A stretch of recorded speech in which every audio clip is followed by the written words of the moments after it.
I've been watching all this stuff about Diddy play out, and I've been sort of waiting to see, do I want to chime in on this topic or not? The allegations against Diddy and everyone around Diddy are disgusting. And of course, I'm not any of these people's therapist, but we're looking at things like not only narcissism, but psychopathy, Machiavellianism, sadism.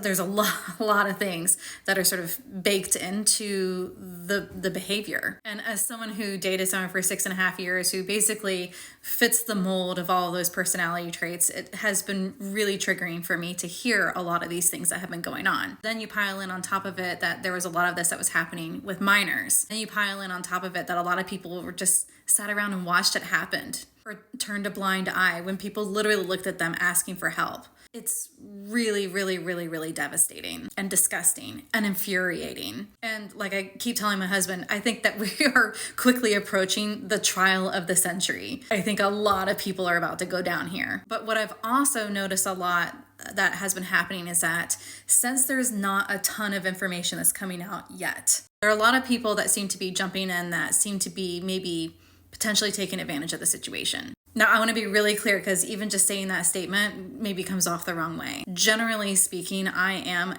I believe women kind of person. Women deserve to be believed. And men that went through this as well, they deserve to be believed. And I would say probably 99.9999% of the stories that I have heard about interactions at these freak-off parties, I believe. But I've also felt like there are some creators that are out there that are manipulating people. And as someone who is a trauma survivor, it really gets under my skin when someone is using trauma as trauma corn, if you will, sucking people in by telling more and more and more salacious stories that seem more and more and more unbelievable. And I got sucked into every single one of those. But then I started seeing some discrepancies in one of these people's stories. I'm not going to say who because I don't want all the hate that's going to come at me. But clearly saying to one group of people in one situation,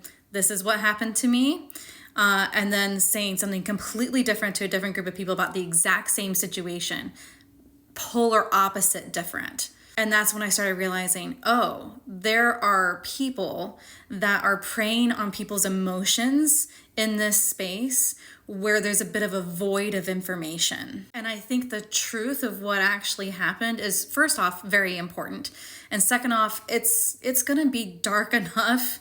It's going to be dark enough. But people that are out there telling stories, literal stories, I do mean stories in this situation where it's clear that they are not being truthful, are taking away from the future voices of the people that were actually victims here. And we need to leave as much room as possible for those victims to come out, to feel safe when they come out.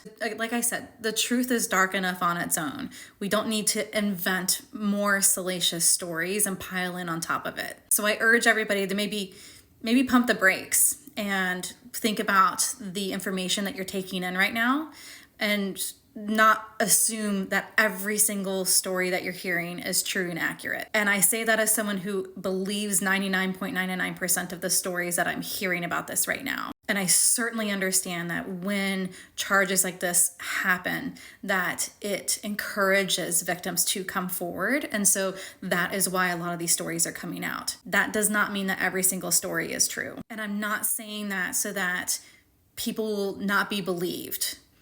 That is not at all what I am saying here. I just want to be really, really clear about that. People deserve to be believed. But if you notice that there is real discrepancies in someone's story, and if you point that out, you shouldn't be attacked for pointing out, you said this about this particular thing, and then you mentioned that exact same scenario in a different case, and the story was not a little different. It was massively different.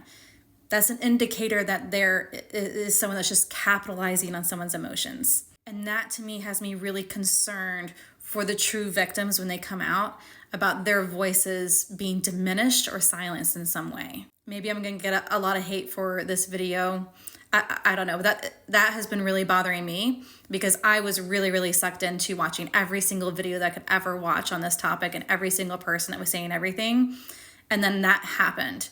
And I realized, oh, it might not all be true, what we're hearing. There's probably a large percentage of it that is true. But getting sort of like a mob or a culty mentality around it, that's not going to help anybody. It's not going to help the victims, and it's not going to help the truth to come out, and it's not going to help things to get prosecuted. And anything that makes it more difficult for a victim to find justice in this situation should stop.